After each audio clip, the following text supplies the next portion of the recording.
بسم الله الرحمن الرحيم. أهلا ومرحبا بكم في نص جديد من نصوص اللغة العربية للصف السادس الابتدائي. النص بعنوان وطني للشاعر أحمد مخيمر، والنص حفظ.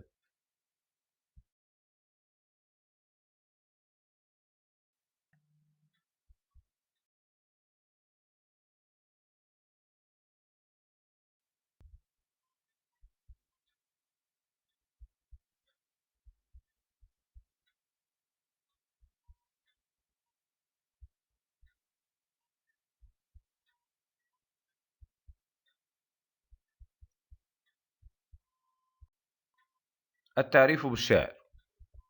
الشاعر أحمد مخيمر شاعر مصري معاصر، ولد بمحافظة الشرقية سنة 1914، وتخرج في كلية دار العلوم، وتدرج في المناصب حتى أصبح رئيسا للجنة القراءة في الهيئة العامة للكتاب، وتوفي سنة 1978 ميلادي. أهم أعماله: ديوان الغابة المنسية، وديوان في ظلال القمر، وديوان أسماء الله. مناسبة النص: يعيش الإنسان في وطنه كما يعيش الوطن في الإنسان، فكل إنسان يحب وطنه ويتذكر فيه أماكن لعبه ولهوه وهو صغير، ومواضع عرقه وكده وهو يافع. وتزيد منزلة الوطن إذا كان مرتبطا بالتقديس الرباني، ومهبطا للرسالات السماوية، ومسرحا للتاريخ، وباعثا للهمم. النص: وطني وصباي وأحلامي، وطني وهواي وأيامي، ورضا أمي وحنان أبي، وخطى ولدي عند اللعب. يخطو برجاء بسام، وطني وصباي وأحلامي، هتف التاريخ به فصحى، ومضى وثبا ومشى مرحا. حملت يده شعل النصر، وبدا غده أمل الدهر. في ظل النخل على الوادي، أصغيت لقصة أجدادي. لمعانيها هتف الحب، ولماضيها خفق القلب. بدم الأحرار سأرويه، وبماضي العزم سأبنيه. وأشيده وطنا نضرا، وأقدمه لابني حرا، فيصون حماه ويفديه بعزيمة ليث هجام. المفردات: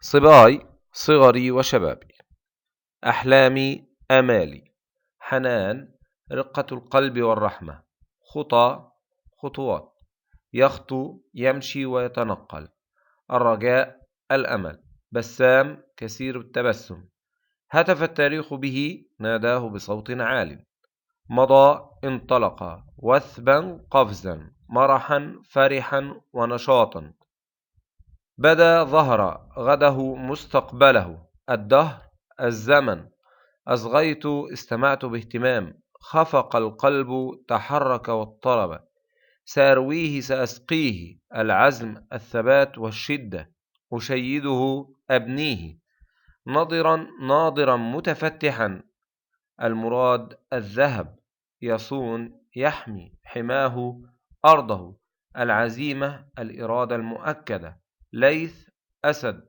هجام جريء كثير الهجوم. الكلمة وجمعها: هوى أهواء، رجاء رجاءات ورجاوات، دهر أدهر ودهور، الوادي أودية ووديان، عزيمة عزائم، ليث ليوث، خطوة خطى وخطوات، شعلة شعل. كلمة ومضادها: صباي شيخوختي، هواي كرهي، رضا أمي سخطها وكرهها، حنان قسوة، رجاء يأس، بسام عابس، هتف سكت، مضى توقف، بدا اختفى، غده أمسه، أصغيت أعرضت، العزم التراخي والكسل، أشيده أهدمه، نضرا ذابلا يصون، يفرط ويبدد، يفديه يتخلى عنه، هجام جبان ومتهور. الشرح: وطني هو المكان الحبيب الذي نشأت فيه وقضيت أيام الصبا والشباب، وهو موضع حبي وأملي، فيه سعدت برضا أمي وحنان أبي، وقد رأيت خطوات ولدي عليه وهو يلهو ويلعب، وله أمل كبير في مستقبل مشرق. وطني عريق له بطولات وانتصارات منذ فجر التاريخ، لم يتأخر عن نداء الواجب، بل نهض مسرعا وحقق المجد، ومضى من نصر إلى نصر، نشيطا سعيدا وكله أمل في مستقبل أفضل. على شاطئ النيل وفي ظل النخيل جلست أسترجع تاريخ أجدادي المليء بمعان سامية وعلاقات يسودها الحب ويسعد بها القلب. هذا الوطن العظيم سأضحي بدمي في سبيله، وسأبنيه بعزمي القوي، وأرفع شأنه ليكون أعظم الأوطان وأجملها، وأتركه لابني حرا ليصونه ولدي ويحميه بقوة وشجاعة كما يحمي الأسد عرينا. مظاهر الجمال: وطني وهواي وأيامي، وطني وصبايا وأحلامي، تعبير جميل جعل فيه الشاعر الوطن حبه وعمره وصباه وأحلامه. ورضا أمي وحنان أبي، تعبير جميل مزج الشاعر فيه بين الوطن والأم والأب فصاروا شيئا واحدا، إذ لا معنى للوطن دون أسرة ينعم بدفئها، ولا معنى للأسرة في غياب الوطن. يخطو برجاء بسام، تصوير للرجاء كأنه إنسان كثير التبسم، وهذا يدل على المستقبل المشرق. هتف التاريخ به فصحى، تعبير يصور التاريخ بإنسان ينادي الوطن ويدعوه إلى المجد، ليدلل على العلاقة القوية بين الوطن والتاريخ. هتف فصحى، العطف أفاد الترتيب والسرعة. ومضى وثبا ومشى مرحا، تصوير للوطن بصورة إنسان يسرع إلى المجد ويمشي في سعادة وفرح. أصغيت لقصة أجدادي، تعبير يدل على ارتباط الشاعر بماضي أمته المجيد. لماضيها خفق القلب، تعبير يدل على شدة التأثر والسرور بذكريات الماضي المجيد. بدم الأحرار سأرويه، تعبير يدل على التضحية بالدم. وأشيده وطنا نضرا، شبه الوطن بالبيت الذي يبنى، وهو لن يبنيه كسائر البيوت، بل سيبنيه من الذهب. النضر الذهب، أي أنه سيكون بناء جميلا حسنا مشرقا، فهو ناضرا. وأقدمه لابني حرا، تصوير للوطن بصورة هدية جميلة يقدمها لابنه بعزيمة ليس هجام، تعبير يدل على مدى القوة في بذل الروح من أجل الدفاع عن الوطن. السؤال والإجابة. السؤال الأول: ماذا يمثل الوطن لكل إنسان؟ الإجابة: الوطن هو المكان الذي ينتمي إليه كل منا بذكرياته وأحداثه وترابطه، وتربطه ببني وطنه من الأهل والرفاق والأصدقاء أيام عمره وأحداث حياته. ما واجبنا نحو الوطن؟ واجبنا نحو الوطن في أوقات السلم يبذل الإنسان جهده ووقته من أجل النهوض بوطنه ورفعته، وفي وقت الحرب يبذل روحه دفاعا عن وطنه ضد المعتدين. هتف الوطن، تخيل ما قاله للوطن واكتبه. إنك لا تتأخر عن نداء الواجب، بل تنهض مسرعا وتحقق المجد، وتمضي من نصر إلى نصر نشيطا سعيدا. السؤال الرابع: لماذا يحب كل إنسان وطنه؟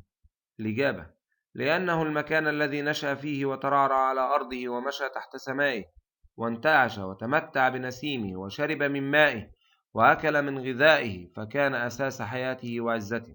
السؤال الخامس: بما يشعر الشخص البعيد عن وطنه؟ الإجابة: يشعر الشخص البعيد عن وطنه بالغربة والوحشة.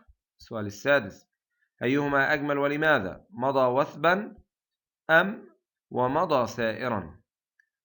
الإجابة: ومضى وثبا، حيث صور الوطن بصورة إنسان يسرع إلى المجد ويمشي في سعادة وفرح. السؤال السابع: ما أمل الدهر لمصر في رأيك؟ الإجابة: أن يكون مستقبلها خيرا. السؤال الثامن: أيهما أجمل ولماذا؟ يخطو برجاء بسام أم يخطو برجاء منتظر؟ الإجابة: يخطو برجاء بسام، حيث صور الرجاء كأنه إنسان كثير التبسم، وهذا يدل على المستقبل المشرق. السؤال التاسع: ورضا أمي وحنان أبي، ما رأي النقاد في هذا التعبير؟ الإجابة: يرى النقاد أنه كان من الأجمل أن يقول الشاعر رضا أبي وحنان أمي، لأن الإنسان يستشعر الحنان من أمه أكثر من أبيه. السؤال العاشر: أيهما أجمل ولماذا؟ حملت يده شعل النصر، حملت يده شعلة النصر. الإجابة: حملت يده شعل النصر أجمل. هذا التعبير أجمل حيث صور الوطن بإنسان ظافر كثير الانتصارات يحمل شعلا كثيرة للنصر، وهذا يدل على عظمة هذا الوطن. السؤال 11: أيهما أجمل ولماذا؟ أصغيت أم استمعت؟ الإجابة: أصغيت أجمل، لأنه يدل على الاستماع باهتمام وعناية. السؤال 12: ما رأيك في قول الشاعر بعزيمة ليس هجام، ولماذا؟ وتعبير جميل، حيث شبه ابنه في دفاعه عن الوطن بالأسد الشجاع يهاجم دفاعا عن عرينه. السؤال 13: ما الدروس التي نتعلمها من النص؟ الإجابة: قوة الارتباط بالوطن والانتماء إليه، تواصل الأجيال من الآباء للأبناء والأحفاد يسعد الناس، التفاؤل والأمل في مستقبل مشرق.